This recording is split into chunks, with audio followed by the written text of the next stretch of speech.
नमस्कार. आपण ऐकतोय खंड 26वा द्रोण पर्व भाग पहिला. सनसप्तक बंध पर्व सुरू करणार आहोत. भाग 18वा. संजय पुढे सांगत असतो की ते सनसप्तक आनंदात असतात. ते अर्जुनाचा पराभव करण्यासाठी व्यूहरचना करतात. त्याचा आकार चंद्राच्या कोरीसारखा असतो. ते अर्जुनाला त्या बेचकीत पकडण्याचा डाव साधणार असतात. ते अर्जुनाला येताना पाहतात. त्याला येताना पाहूनच ते उत्साहाने ओरडायला लागतात. त्यांच्या आरोळ्याने आकाश दुमदुमून निघतं. सगळ्या दिशा त्याने दणाणून निघतात. ते एक सपाट मैदान असतं. माणसांशिवाय तिथे कोणीही नव्हतं. अर्जुन ते पाहून अलगदचा हसतो. त्याला त्या क्षत्रियांची कीव आलेली असते. तो देवकीच्या मुलाकडे पाहतो आणि त्याला म्हणतो, ते पहा जनार्दना, त्रिगर्त मारण्यासाठी सज्ज उभे आहेत. ते रडण्याच्या ऐवजी हसत आहेत याचीच मला गंमत वाटते आहे. खरोखरच हा त्यांचा शुभ दिवस आहे, कारण आज ते त्या लोकात जाणार आहेत जिथे भित्रे देखील जाऊ शकत नाहीत.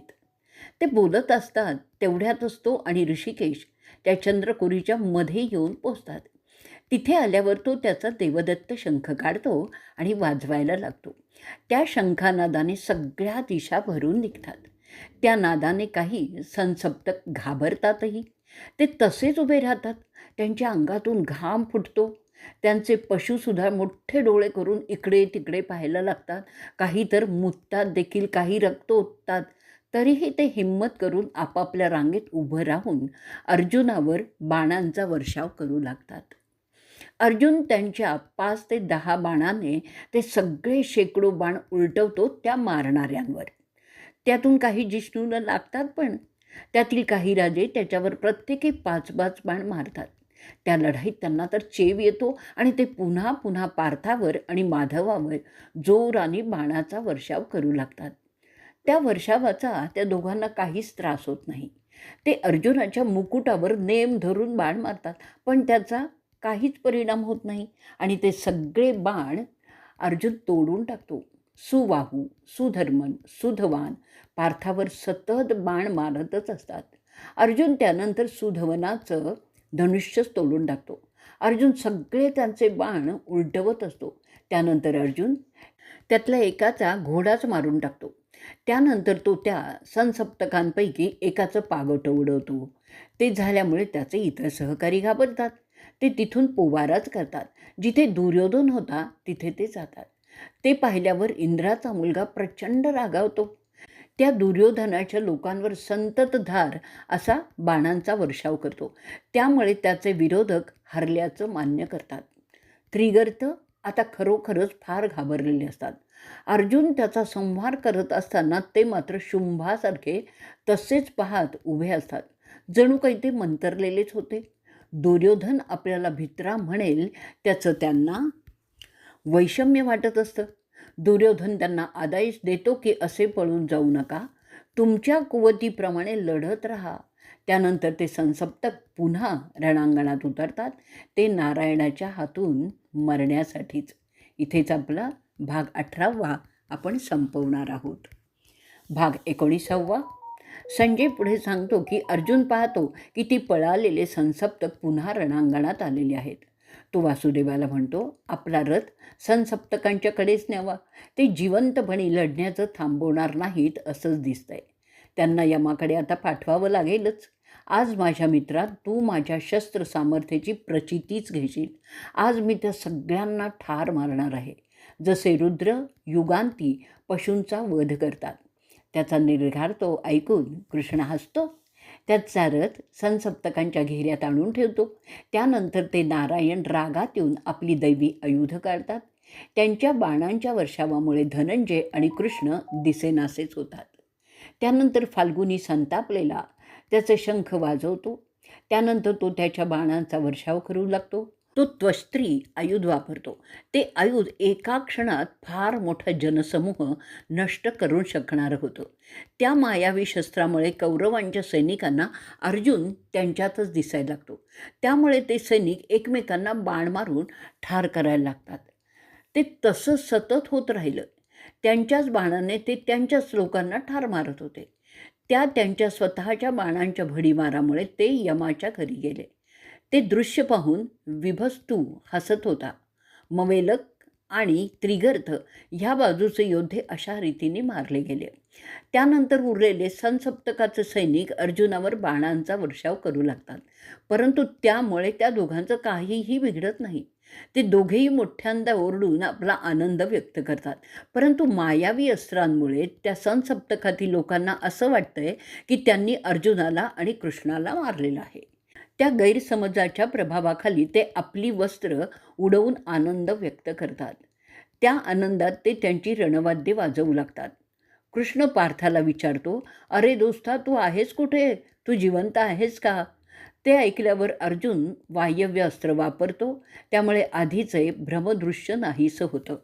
त्या वाऱ्याच्या झोतामुळेच कौरवांचं सैन्य त्या जागेतून दूर ढकललं जातं. ते दृश्य विलक्षण होतं पाहणाऱ्यांसाठी. आकाशातील देव आणि ऋषी आनंदाने टाळ्या वाजवायला लागतात. त्याचवेळी अर्जुनाच्या बाणांमुळे सनसप्तकांच्या सैनिकांची डोकी उडवली जातात. त्याशिवाय असंख्य सैनिक जखमी झालेले होते, ते सुद्धा मातीत पडलेले होते. अशा रीतीने धनंजय त्याच्या शत्रूंचे हात, पाय, डोकी कापत जातो. त्या शत्रूंचे हत्ती, घोडेसुद्धा तो मारत असतो. पुन्हा एकदा तिथे मुडद्यांचा ढीक लागतो. कित्येकांच्या डोळ्याची भुबुळं बाहेर आलेली असतात. पाईक सैनिकांचे पाय, हात तुटलेल्या अवस्थेत तिथेच विव्हळत पडलेले ते दिसत होते. जे मेले ते सुटले, परंतु जे जखमी झाले त्यांचे हाल मात्र बघवत नव्हते. अर्जुनाच्या बाणांमुळे जो रक्ताचा सडा पडत होता, त्यामुळे सगळी जमीन लालेलाल झालेली होती. त्या रणधुमाळीत अर्जुनाचा रथ तेजाने चमकून दिसत होता, जसा रुद्राचा रथ असावा. ते दक्षिणेकडील रणक्षेत्र सनसप्तकांच्या मुडद्यांनी खचाखच भरलेलं होतं. ते युद्ध होत असताना उत्तरेकडे द्रोण त्यांच्या फौजा घेऊन ठरल्याप्रमाणे युधिष्ठिराच्या फौजेवर चाल करून जाण्याच्या तयारीत असतात. ते युधिष्ठिरावर चाल करतात. तिथे जोरदार युद्ध पेटलेलं असतं. इथेच आपण 19वा भाग आपला संपवणार आहोत. भाग 20वा. संजय पुढे सांगायला लागतो की त्यानंतर तो दिवस संपतो आणि 14वा दिवस उगवतो. भारद्वाजांचा पुत्र दुर्योधनाला म्हणतो, अहो राजन, मी तर आपला सेवक आहे. ठरल्याप्रमाणे धनंजयाला आपण सनसप्तकांच्या ठिकाणी पाठवलेलं आहे. तेव्हा मी युधिष्ठिराला कैद करण्याच्या कामाला सुरुवात करणार आहे. असं सांगून द्रोण त्यांच्या सैन्याची जुळवाजुळव करू लागतात. युधिष्ठिराला पकडण्यासाठी ते निघतात. द्रोणांनी त्यासाठी गरुड प्रकारचं व्यूह रचलेलं असतं. त्यात द्रोण मुख्य जागी असतात. युधिष्ठिर त्याचं सैन्य त्या कौरवांच्या व्यूहाला तोडण्यासाठी त्यांची व्यूहरचना करतात. द्रोणांच्या व्यूहात मध्यभागी दुर्योधन उभा असतो. त्याच्याभोवती त्याचे उरलेले भाऊ असतात. कृतवर्मन आणि कृप त्यांच्या 2 टोकांना असतात. जसे माशाला पकडण्यासाठी जाळं टाकावं तशीच ती व्यवस्था केलेली होती. त्यांचं सैन्य होतं भूतशर्मन, क्षेमशर्मन, करकक्ष, कलिंग, देसर्क, शक, यवन, कंबोज, हंसपद, सूरसेना, दरद, मद्र आणि कालिकेय यांची 100 फौज, ज्याच्यात हत्ती, घोडे, रथ, पाईक असे सगळे त्या गरुडाच्या मानेशी होते. भुरीश्वर, शल्य, सोमदत्त, वल्लिक, औक्षोहिणी सैन्याबरोबर होते. ते त्यांच्या जागा घेतात. विंद, अनुविंद, अवंतीचे आणि सुदक्षिण कुंभोजचा राजा त्या गरुडाच्या डाव्या बाजूला उभे राहिले. द्रोणांचा मुलगा अश्वत्थामा त्यांच्या मागे होता. गरुडाच्या मानेत होते कलिंग, अंवस्थ, मगध, पौंड्र, मद्रक, गांधार, शकुनी आणि पूर्वेकडील गिर्यावर्दी आणि वसती असे सैनिक होते. त्यांच्या शेपटाकडे होता कर्ण. त्याच्याबरोबर त्याचा मुलगाही होता. त्याशिवाय त्याचे मित्र राजे होते. जयद्रथ, भीमरथ, संपती, जय, भोज, भुविंजय, वृष, कृथ आणि बलाढ्य निषाद होते. ते सगळेच उत्तम योद्धे होते. त्यांच्याबरोबर मोठमोठं लष्कर तैनात होतं. त्या सगळ्यांचं लक्षावरच ध्यान होतं. त्या सगळ्या योद्ध्यांचा उत्साह ओसंडून जात होता. त्या सगळ्यांमध्ये प्राग्ज्योतिषचा राजा भागादत्त त्याच्या हत्तीवर चमकत होता. त्याच्या गळ्यात हारांच्या माळा होत्या. तो पौर्णिमेच्या चंद्रासारखा तेजस्वी दिसत होता. त्याचा हत्ती पावसाळ्यातील ढगासारखा सावळा होता. त्याचा आकार एखाद्या डोंगरासारखा अजस्र होता. भागादत्ताच्या बरोबर डोंगराळ प्रदेशातील राजेही होते. त्यांच्याकडे त्यांची विविध शस्त्रही होती. युधिष्ठिर ते सगळं पाहतो आणि प्रिशताच्या मुलाला म्हणतो, अरे दृष्टद्युम्ना, असं काहीतरी केलं पाहिजे की ते मला पकडू शकणार नाहीत. तो म्हणतो, आपण कधीच त्यांच्या ताब्यात जाणार नाही. त्याने काही केलं तरी त्यांना त्याच्यात यश येणार नाही. मी आजच द्रोणांना पकडणार आहे, जे माझं मुख्य काम आहे. मी जोवर आहे तोवर आपण निश्चिंत असा. द्रोण मला हरवू शकणार नाहीत. संजय पुढे सांगतोय, ते बोलल्यानंतर तो द्रोणाकडे बाणांचा वर्षाव करू लागतो. द्रोणाला ते पाहतात त्याच्या दृष्टीने तो एक अशुभ शकुन होता. ते त्याला निराश झालेले दिसत होते. तुमचा मुलगा दुर्मुख द्रोणांना मदत करण्यासाठी पुढे होतो. तो दृष्टद्युम्नाला विरोध करू लागतो. दृष्टद्युम्न त्याला मारतो आणि पुन्हा द्रोणांवर बाणांचा वर्षाव करू लागतो. त्याच वेळी द्रोण युधिष्ठिराचं बरंचसं सैन्य मारून टाकतो. त्या साधारण वाटणाऱ्या चकमकीचं एका पूर्ण युद्धात लवकरच रूपांतर झालं. जसे रिमझिम पडणाऱ्या पावसाचं मुसळधार पावसात रूपांतर व्हावं तसं तिथे झालं आहे. कोण कोणाला मारतोय तेच समजत नव्हतं. केवळ अंदाजपंचेच ते बाण मारत होते. बऱ्याच वेळा तुझे सैनिक तुझ्या सैनिकांना मारत होते. तसंच पांडवांच्या बाबतसुद्धा होत होतं. हत्ती त्यांच्यावरील झेंड्यांमुळे ओळखता येत होते की ते कोणाचे आहेत. तुफान झालेले हत्ती त्यांच्या सुळ्यांनी कोणालाही भोसकत होते. त्यात त्यांचे सुळेही तुटत होते. हत्तींच्या पायाखाली कित्येक जण चिरडले जात होते. काही हत्ती जखमांमुळे वेदनांनी बिथरलेले सैरावैरा धावत होते. त्यात कित्येक रथ मोडत होते. कित्येक त्यावरील योद्धे फेकले जात होते. त्या रणधुमाळीत घाबरूनच सगळे युद्ध सोडून पळ काढत होते. जणू काही युगांत चाललेलं आहे. मृत्यूचं तांडव चालूच होतं. हत्तीवर बसलेले योद्धे तोल जाऊन खाली पडत होते आणि मरतही होते. दुसऱ्या हत्तीच्या पायाखाली. सगळंच एकूण भीषण होतं. माहूत मेलेले हत्ती बेतालपणे इकडे तिकडे धावत होते.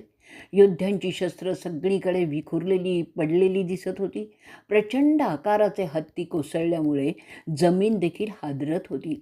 मेलेले योद्धे त्यांच्या हातात शस्त्र तसंच आहे असेच जमिनीवर पडलेले दिसत होते. जखमी हत्तींच्या खिंकाळण्याने सगळं आकाश दणाणत होतं. रक्त मांसाचा चिखल पसरलेला होता. तिथे पडलेल्या मृत प्राण्यांच्या अंगावरून जाणं दुरापास्त होतं. आपला जीव वाचवण्यासाठी जो तो पळत होता. हत्ती रथांना उचलून फेकत होते.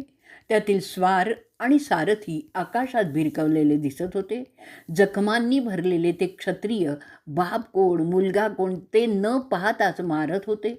जमिनीवर रक्त मांसाचा असा काही चिखल झाला होता की तिथून चालणं देखील अशक्य झालेलं होतं. सगळ्या गोष्टींवर लाल रंगाचा रंग चढलेला होता. सगळं लाली लाल झालेलं होतं. त्या द्रोणांचं लक्ष मात्र युधिष्ठिरावर चांगलं होतं. ते त्याच्या रथाकडे जाण्यास सुरुवात करतात. इथेच आपण आपला 20वा भाग संपवणार आहोत. संजय पुढे सांगतो की द्रोण युधिष्ठिराला जवळ आहे हे पाहिल्यावर त्याच्यावर ते बाणांचा जोरदार वर्षाव सुरू करतात. त्यामुळे युधिष्ठिराच्या सैनिकात मोठ्यांदा आरडाओरड सुरू होते. जसे जेव्हा हत्तीच्या कळपावर सिंह हल्ला करतात तेव्हा हत्ती जसे चित्कार करतात. द्रोण जवळ येत आहेत ते सत्यजित पाहतो. तो द्रोणांवर हल्ला करतो. त्यांच्यात द्वंद्व सुरू होतं. जसे वली आणि इंद्राचं झालं होतं प्राचीन काळी तसंच. सत्यजित त्याच्या बाणांनी द्रोणांना खोल जखमा करतो. असे की त्यामुळे द्रोण मारले जावेत. तो द्रोणांच्या सारथ्याला बेशुद्ध करतो. त्यांच्या घोड्यांना 10 बाण मारतो. त्यानंतर तो द्रोणांच्या सहाय्यक सारथ्याला सुद्धा ठार मारतो. त्याचा राग वाढत जातो. तो द्रोणांच्या ध्वजस्तंभाला पाडतो. सत्यजित द्रोणांना यमाकडे पाठवण्याच्याच तयारीने युद्ध करत होता. तेवढं झाल्यानंतर द्रोण त्याची दखल घेतात. ते सत्यजिताला ठार मारण्याचंच ठरवतात.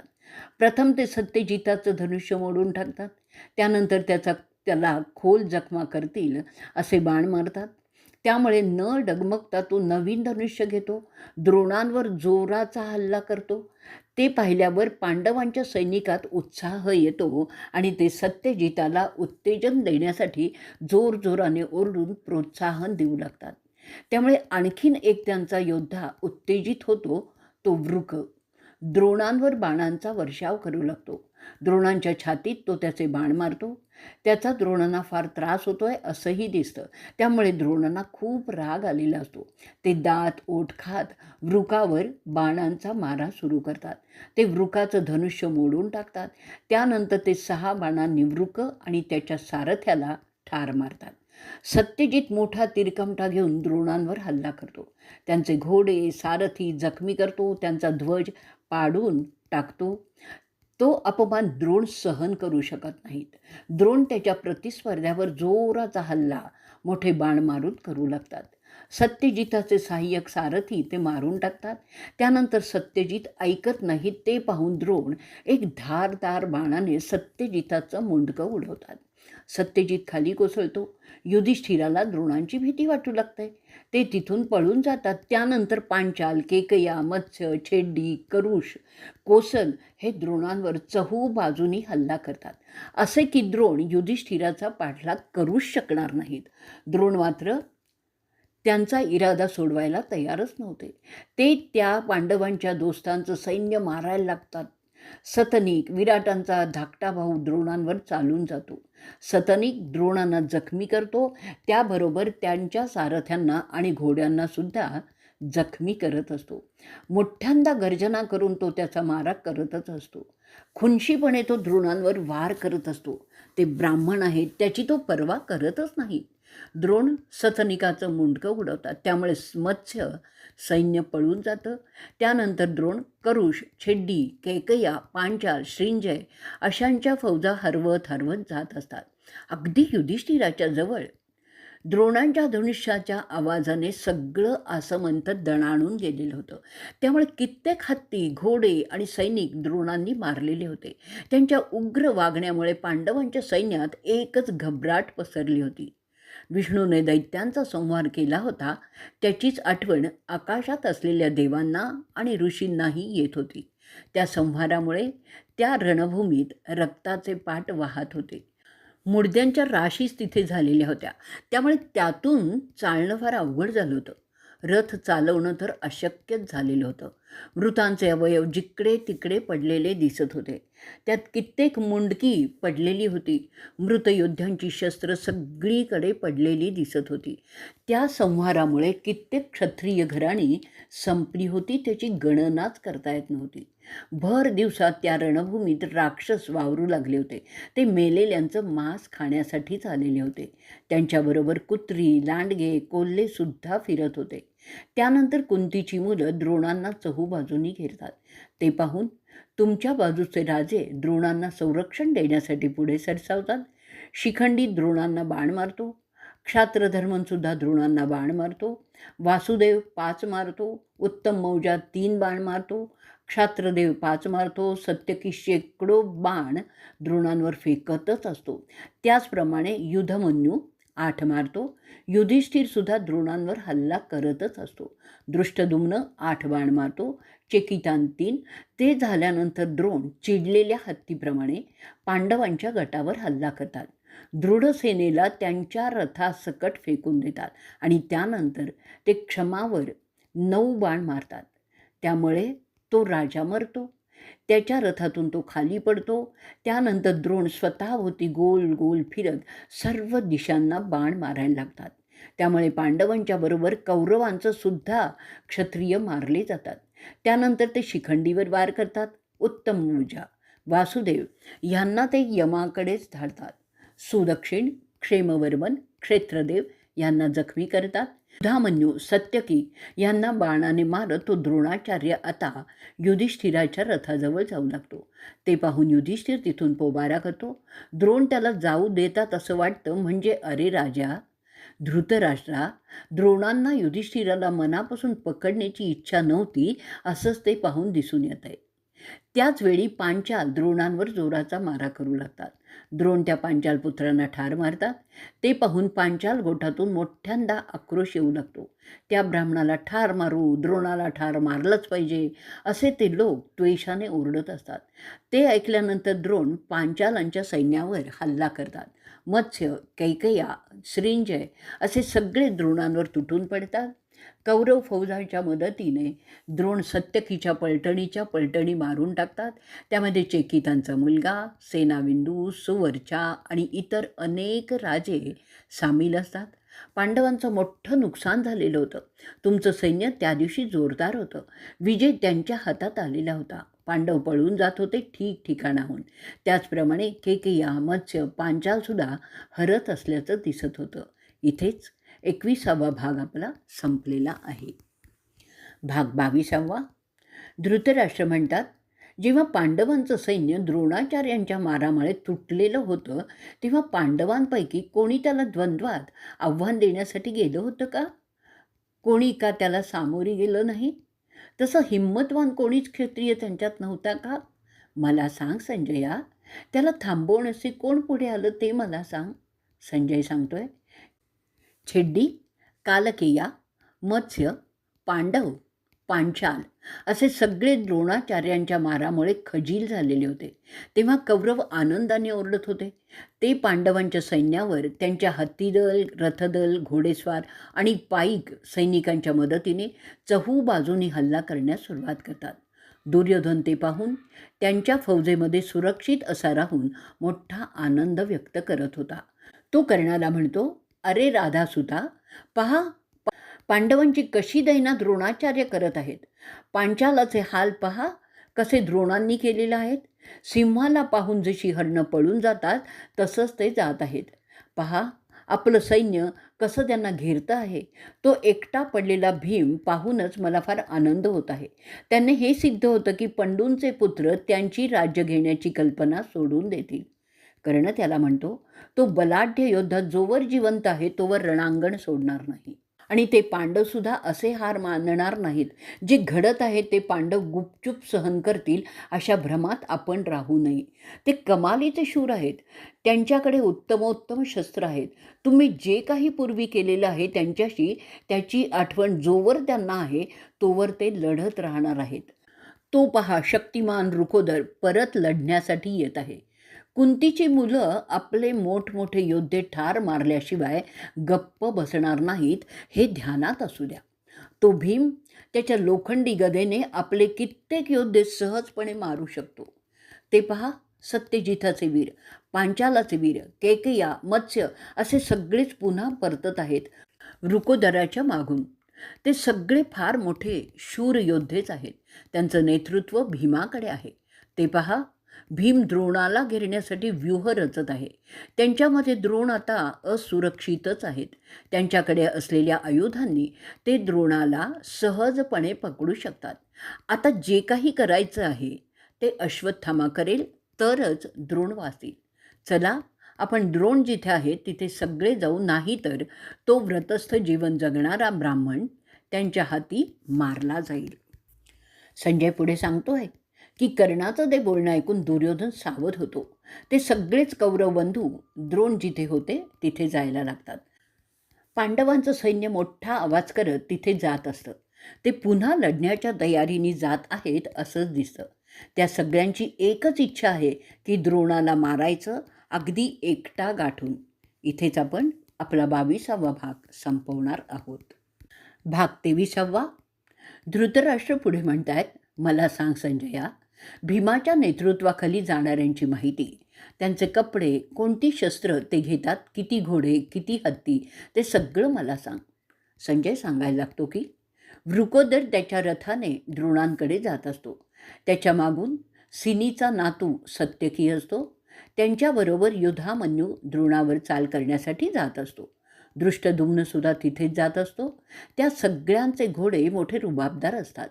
स्वतःच्या पित्याला मदत करण्याच्या उद्देशाने त्याचा मुलगा क्षात्रधर्मन लाल रंगाच्या घोड्यांवरून जात असतो. क्षात्रदेव शिखंडीचा मुलगा हिरव्या रंगाच्या घोड्यावर होता. ते सगळेच द्रोणांना पकडण्यासाठी जात असतात. नकुलही त्यांच्यात सामील होतो. उत्तम मौजासुद्धा त्याच्यात होता. ते त्यांचे धनुष्य द्रोणावर नेम धरून जात असतात. सहदेव त्यांच्यात येऊन मिळतो. त्याच्या घोड्याचा रंग पिवळा असतो. युधिष्ठिर काळ्या रंगाच्या घोड्यावर स्वार झालेला होता. बरेच योद्धे त्यांच्याबरोबर त्यांना संरक्षण देण्यासाठी चालत होते. युधिष्ठिराबरोबर राजा द्रुपद होता. ते त्यांच्या रथात होते आणि त्यांच्या डोक्यावर छत्री होती. त्यांच्याबरोबर त्यांचे सैनिक होते. त्यात अनेक धनुर्धारी होते. त्यात विशेष म्हणजे सौताही होता. त्याच्या मागून विराट राजा त्याच्या सैन्यानिशी जात होता. त्या सगळ्यांचा आवाज मोठा होत होता. केकया, दृष्टकेतू त्यांच्या पलटणीबरोबर मत्स्यराजा विराटाच्या सैन्यासह जात होते. सगळं मिळून 12,000 सैन्य होतं. त्यातील 6,000 शिखंडी बरोबर होतं. त्यामध्ये शिशुपालाचा मुलगासुद्धा होता. छड्डीचा राजपुत्र दृष्टकेतू कंबोजी घोड्यावर होता. राजपुत्र केकेया सिंधी घोडे वापरत होता. सेनाबिंदू त्याच्या शांतपणे चालणाऱ्या घोड्यांवर होता. युधिष्ठिराचा मुलगा प्रतिविंध्य पांढऱ्या रंगाच्या घोड्यावर होता.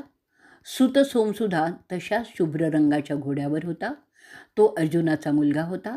त्याचा जन्म चंद्राच्या कृपेमुळे कुरु राज्यात उदयेंदू नगरात झालेला होता. तो सोमकांचा प्रमुख होता. श्रुतकर्मन भीमाचा द्रौपदीला झालेला मुलगा त्याच्यात होता. त्या सगळ्या मुलांचा उल्लेख द्रौपदीची मुलं असाच होत होता. श्रुतकीर्ती मोठा विद्वान होता. त्यांच्यामध्ये अभिमन्यूसुद्धा होता. धृतराष्ट्राचा एकच मुलगा पांडवांच्या बाजूनी लढत होता. तो युयुत्सू त्यांच्यामध्ये होता. वर्धक्षेमी गवताच्या रंगाच्या घोड्यावर होता. श्रेनिमत त्याच्या सोन्याच्या चिलखत घातलेल्या घोड्यावर होता. सत्यधृती जो सगळी शस्त्रविद्या शिकलेला होता आणि वेदांचा ज्ञानी होता, तो सुद्धा त्यांच्यामध्ये होता.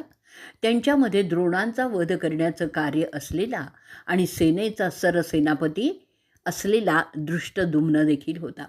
त्यांच्यामध्ये सौचित्ती, वसुदन, विभू जो काशीसचा राजा होता, त्यांच्या सोन्यांनी मढवलेल्या घोड्यावर होता. त्यांचा रुबाबच असा होता की ते वैश्रावणच वाटत होते. कंबोजचा प्रभाद्रक त्याच्या 6,000 सैनिकांसह होता. असे बरेच योद्धे त्यात सामील झालेले होते. पांचालपुत्र सिंगसेना गोपतीचा मुलगा होता. त्याला काही जनमेजय म्हणून सुद्धा ओळखतात. दंडधर गवताच्या रंगाच्या रुबाबदार घोड्यावर होता. व्याघ्रदत्त काळ्या रंगाच्या घोड्यावर होता. सुधवन आणखीन एक पांचाल राजपुत्र काळे ठिपके असलेल्या उमद्या घोड्यावर होता. कोसलचा राजपुत्र सुक्षेत्र सोनेरी रंगाच्या घोड्यावर होता. समुद्रसेनेचा मुलगा चंद्रसेन फार मोठ्या आकाराच्या घोड्यावर होता, जे समुद्र किनारीच सापडतात. सैव कमळाचा रंग असलेल्या घोड्यावर होता. राधासेन शुभ्र रंगाच्या घोड्यावर होता. लाल रंगाच्या घोड्यावर चित्रयुध होता. राजा नील त्यात होता. त्याच्या शस्त्रानिशी त्यामध्ये दंडकेतू हा सुद्धा होता. महाबली सारंगध्वज पांड्याचा राजा द्रोणावर चाल करण्यासाठी त्यांच्यात सामील झालेला होता. त्याची कथा अशी सांगतात की त्याच्या पित्याचा वध कृष्णाने केला होता, म्हणून तो कृष्णाचा वैरी झाला होता. त्यानंतर तो भीष्म, कृप, भार्गव आणि द्रोणांच्याकडून शस्त्रविद्या संपादन करून तो कर्ण, रुक्मी, अर्जुन यांच्याच तोडीचा झाला होता. तो द्वारका नष्ट करण्याचं ठरवतो, परंतु काही सुज्ञ त्याला सल्ला देतात आणि तो सूड न घेण्याचं ठरवतो. असा बलाढ्य राजा सारंगध्वज होता. तो आता पांडवांसाठी लढत होता. घटोत्कच एका रंगबिरंगी घोड्यावर स्वार झालेला होता. राजा बृहंत त्यांच्या रथात होता. तो युधिष्ठिरावरील प्रेमाखातर पांडवांना मिळालेला होता. असे ते सगळे त्यांच्या विविध रंगी घोड्यांवरून आणि रथातून युधिष्ठिराच्यासाठीच लढण्यास आलेले होते. त्यांचे झेंडे त्यांच्याबरोबर होतेच. त्यावरून कोण कोण आहेत ते समजत होतं. त्यांचं नेतृत्व भीमसेन करत होता. द्रोण मात्र त्या सगळ्यांच्यापेक्षासुद्धा श्रेष्ठ वाटत होते. भीमसेनाचा ध्वज भला मोठा सिंह दाखवत होता. त्याचे डोळे पाचूचे होते. युधिष्ठिराच्या ध्वजावर सोनेरी चंद्रमा दाखवलेला होता, ज्याच्या भोवती तारका होत्या. ध्वजस्तंभाला 2 ढोलकी होती, यंत्राच्या मदतीने वाजणारी. त्यामधून सुमधुर नाद ऐकू येत होते. त्या ढोलक्यांना नंद आणि उपनंद अशी नावं दिलेली होती. नकुलाचा ध्वजस्तंभ उंच होता. त्याचं स्वरूप तर घाबरवणारच होतं. घाबरवणारं अशासाठी की त्यावर शरभाचं चित्र होतं. शरभ नावाचा प्राणी त्या काळात होता, ज्याला 6 पाय होते आणि तो सिंहाची शिकार करत असे. त्याला शौर्याचं प्रतीक मानलं जात असे. तर सहदेवाच्या झेंड्यावर हंस पक्षी दाखवले होते. द्रौपदीच्या मुलांच्या ध्वजावर क्रमाने यम, मरुत, शक्र 2 अश्विनी कुमार दाखवलेले होते. अभिमन्यूच्या ध्वजावर मोराचं चित्र होतं आणि तो सोन्याचा होता. घटोत्कचाच्या ध्वजावर गिधाड दाखवलेलं होतं. त्याचे घोडेसुद्धा मायावी असल्यामुळे कुठेही जाऊ शकत होते. युधिष्ठिराच्या हातात महेंद्र नावाचं धनुष्य होतं. भीमाकडे वायव्य म्हणजे वायुदेवाचं होतं. घटोत्कचाच्या हातात पौलसत्य नावाचं धनुष्य होतं. द्रौपदीच्या मुलांच्या हातात क्रमाने रुद्र, अग्नेय, कौवर्य, यम्य आणि गिरीश हे होतं. रुद्र बलदेवांचं होतं. ते त्यांनी अभिमन्यूला भेट दिलेलं होतं. त्याशिवाय इतर अनेक पाहण्यासारखे ध्वज तिथे दिसत होते. द्रोणांच्या सैन्यात कोणीही भित्रा नव्हता. त्यांचे झेंडे उंच उंच फडकत होते. त्यांनी आकाश भरलेलं होतं. राजा द्रुपद द्रोणाकडे जाऊ लागतो. त्या दोघा वृद्ध योद्ध्यांचं द्वंद्व फार मोठं बहारदार झालं. अवंतीचे विंद आणि अनुविंद विराटावर जातात. त्या मत्स्य आणि केकेयामधील लढाईत हत्ती, घोडे आणि पाईक सगळेच लढत होते. भूतकर्मन, ज्याला सभापतीसुद्धा म्हणतात, तो द्रोणांना संरक्षण देण्यासाठी नकुलाच्या मुलाला अडवत असतो. परंतु सतनिकाने मारलेल्या मोठ्या बाणाने सभापतीचं शिर तुटून खाली पडतं. विवंसती सुतसोमाला अडवतो. सुतसोम रागाने त्याच्या चुलत काकाला जखमी करतो. भीमरथ दुर्योधनाचा भाऊ सल्वाला आणि त्याच्या घोड्यांना बाद करतो. चित्रसेनाचा मुलगा श्रुतकर्मनला आणि दुसऱ्या तुझ्या मांडवांकडील नातवंडांना अडवत असतो. ते दोघेही त्यांच्या वरिष्ठांना जे साध्य करायचं आहे ते मिळवून देण्यासाठी लढत असतात. प्रतिविंध्याला अश्वत्थामा पाहतो की तो त्याच्या पित्याकडे जातो आहे. तेव्हा तो त्याला आव्हान देतो.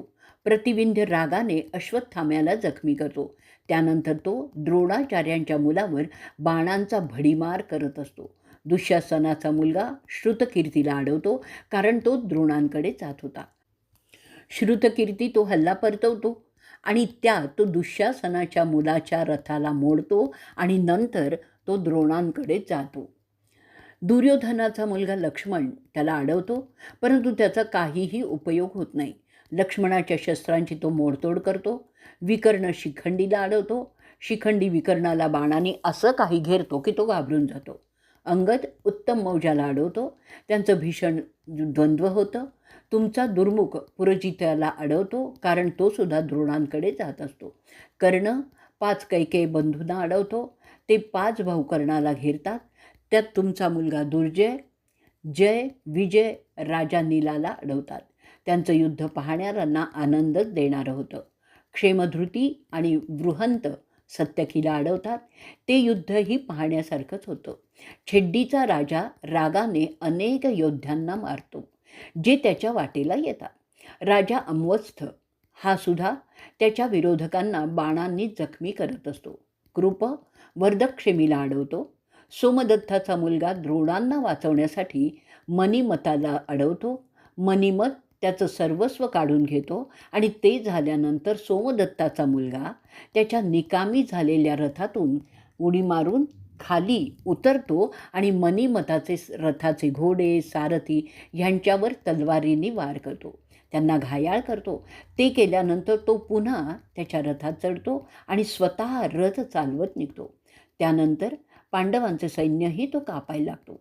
जे हातात येईल त्याने तिथे लढाई सुरू होते. तिथे नियम म्हणून राहिलेलेच नव्हते. घटोत्कच त्याच्या विरोधकांचा तर चुराडा करत तिथे आलेला होता. त्याला द्रोणांना पकडायचं होतं. त्याला पाहिल्यावर तुझ्या बाजूचा राक्षस अलमविष त्याला अडवतो. त्यांचं द्वंद्व फारच भयानक होतं. त्यात मायावी आणि दैवी आयुधांचा वापर सर्रास चाललेला होता. त्याशिवाय तुझ्या आणि पांडवांच्या मधील असंख्य योद्ध्यात द्रोणांना वाचवण्यासाठी द्वंद्व सुरूच होती. त्यातील काही तर फारच भीषण होती. इथेच आपण भाग 23 आपला संपवणार आहोत. भाग 24. धृतराष्ट्र म्हणतात, मला सांग संजया, पांडवांची आणि माझ्या फौजेची लढाई कशी होत होती रे? आणि अर्जुन संसप्तकांना कसा तोंड देत होता? त्यावर संजय सांगतोय की जसे ती दोन सैन्य एकमेकांतात गुंतली होती, त्यावेळी तुझा मुलगा दुर्योधन भीमावर त्याच्या हत्ती दलाने चाल करतो. भीम त्या हत्ती दलावर त्वेषाने हल्ला करतो. डोंगरासारखे प्रचंड दिसणारे ते तुझ्या सैन्याचे हत्ती भीमाच्या हल्ल्याने बावचळतात. सगळीकडे एकच गोंधळ होतो. त्या हत्तींच्या पायाखाली दोन्हीही बाजूंचे सैनिक मारले जातात. भीमाच्या मोठ्या आणि लोखंडी बाणांमुळे जखमी झालेले ते हत्ती रक्ताने माखलेले होते. दुर्योधन त्यानंतर नेम धरून भीमावर बाण मारतो. भीम त्याच्या बाणाने दुर्योधनाचे बाण मोडून टाकतो. दुर्योधन अडचणीत सापडलेला आहे हे पाहून अंगचा राजा त्याच्या मदतीसाठी तिथे जातो. ते पाहून भीम त्याच्या भल्या मोठ्या हत्तीला बाण मारून जखमी करतो. त्या माराने तो अंगचा हत्ती मरून खाली पडतो आणि त्यावर बसलेला म्लेंछ राजासुद्धा खाली पडतो. भीम त्याचं डोकं छाटून टाकतो. हत्तींच्या धुमाकुळीने सगळं रणांगण घुसळून निघतं. सगळे पाईक सैरावैरा धावत असतात त्यांचा जीव वाचवण्यासाठीच. तो भागादत्ताचा हत्ती भीमावर चालून जातो. वृकोदराचा रथ तो फेकून देतो. भीम त्या हत्तीच्या पोटाखाली जातो आणि त्याला जोराने गुद्दे मारू लागतो. भीमाला अंजलिक भेद विद्या चांगली माहिती असते, त्याप्रमाणे तो करत असतो. त्यानंतर भीम त्याच्या पोटाखालून बाहेर येतो आणि त्या हत्तीच्या सुप्रतीकाच्या समोर उभा राहतो. सुप्रतीक भीमाला सोंडेने उचलतो आणि उंच करून मग खाली आपटतो. तरीही भीम त्याची सोंड काही सोडत नाही आणि नंतर ती पिळून त्या पकडीतून स्वतःची सुटका करून घेतो. तेवढ्यातच पांडवांचा एक डोंगरासारखा प्रचंड हत्ती सुप्रतीकाला आव्हान देतो. भीम त्या दोघांच्यापासून दूर पळून जातो. त्यांच्या एकत्र येण्याने फार मोठा आवाज होतो आणि लोकांचा असा समज होतो की भीम मेला आहे. सगळीकडे हळहळ व्यक्त करू लागतात. परंतु पांडव कधीच मरत नाही हे माहीत असलेले तिथे दुर्लक्ष करतात. तरीही युधिष्ठिर भागादत्तावर त्याच्या सैनिकांना मारा करण्याचे आदेश देतो. पांडवांचं सैनिक घाबरून पळून जाते, पण भीम मात्र तिथे लपून योग्य संधीची वाट पाहत असतो. युधिष्ठिर त्याच्या भलभक्कम सैन्यानिशी भागादत्ताला धरतो, परंतु भागादत्त त्याच्या आयुधाने ते प्रयत्न हाणून पाडतो. ते होत असताना दर्शनचा राजा भागादत्तावर चाल करतो. त्याचे हत्ती सुप्रतीकाला अडवू शकतात. प्राचीन काळी झालेल्या उडणाऱ्या पर्वतांच्या युद्धासारखंच ते विलक्षण युद्ध होतं. भागादत्त दर्शनच्या हत्तीवर बसलेल्या योद्ध्याला भाल्याने डिवचण्याचा प्रयत्न करत असतो. भागादत्ताच्या हत्तीला युधिष्ठिराची सेना वेढा घालते. भागादत्त त्यामुळे अजिबात घाबरत नाही. भागादत्त सुप्रतीकाला पराणीने टोचून इशारा करतो की तो युधिष्ठिराकडे जावं. त्यावेळी सुप्रतीक सत्यकीच्या मागे होता. तो सत्यकीला उचलून लांब फेकतो. त्यातूनही तो सुदैवाने वाचतो. सुप्रतीक परत फिरतो आणि वाटेत येणारे राजे उचलून फेकू लागतो, जसे ऐरावत दानवांना फेकत होता. त्यामुळे पांचाल सगळीकडे पळू लागले.